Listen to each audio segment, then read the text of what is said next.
கும்பகோணம் கடப்பா எப்படி பண்ணலாம்னு பார்க்கலாம். அரை மூடி தேங்காய் எடுத்துருக்கேன், 2 பச்சை மிளகா, 1 ஸ்பூன் சோம்பு, 1.5 ஸ்பூன் கசகசா, 3 பூண்டு, 2 ஸ்பூன் பொரியடலை. இது எல்லாத்தையும் மிக்சியில் தண்ணி ஊற்றி அரைச்சி வந்துடலாம். 2 ஸ்பூன் தேங்காய் எண்ணெய் விட்டுக்கலாம். 1 ஸ்பூன் சோம்பு, 1 துண்டு பட்டை, 1 பிரிஞ்சி இலை, 2 கிராம்பு, இது எல்லாத்தையும் ஒன்றா போட்டுக்கலாம். கருவேப்பிலை போட்டுக்கலாம். ஒரு பெரிய வெங்காயம் கட் பண்ணி வச்சுருக்கேன், அதை சேர்த்துடலாம்.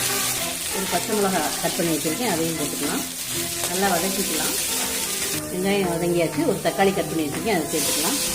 இதையும் சேர்த்து வதக்கிக்கலாம். 50 கிராம் பாசிப்பருப்பு வேக வச்சு வச்சுருக்கேன், இதை நல்லா ஸ்மாஷ் பண்ணிக்கலாம். தக்காளி வதங்கியாச்சு. வேக வச்ச பாசிப்பருப்பு போட்டுக்கலாம். 3 உருளைக்கிழங்கு வேக வச்சு வச்சுருக்கேன், தோல் உரித்து வச்சுருக்கேன், இதையும் போட்டுக்கலாம். தேங்காய் பொட்டுக்கடலையெல்லாம் அரைச்ச பேஸ்ட்டை ஊற்றிக்கலாம். நல்லா மிக்ஸ் பண்ணிக்கலாம். கடப்பாக்கு தேவையான அளவு உப்பு போட்டுக்கலாம். 5 நிமிஷம் அது கொதிக்கட்டும். அடுப்பு ஆஃப் பண்ணிவிட்டு அரை மூடி லெமன் புளிஞ்சு விட்டுக்கலாம். இதை மிக்ஸ் பண்ணிக்கலாம். மேலாப்பில் கொத்தமல்லி இலை தூவிக்கலாம். சுவையான கும்பகோணம் கடப்பா ரெடி ஆகிடுச்சு.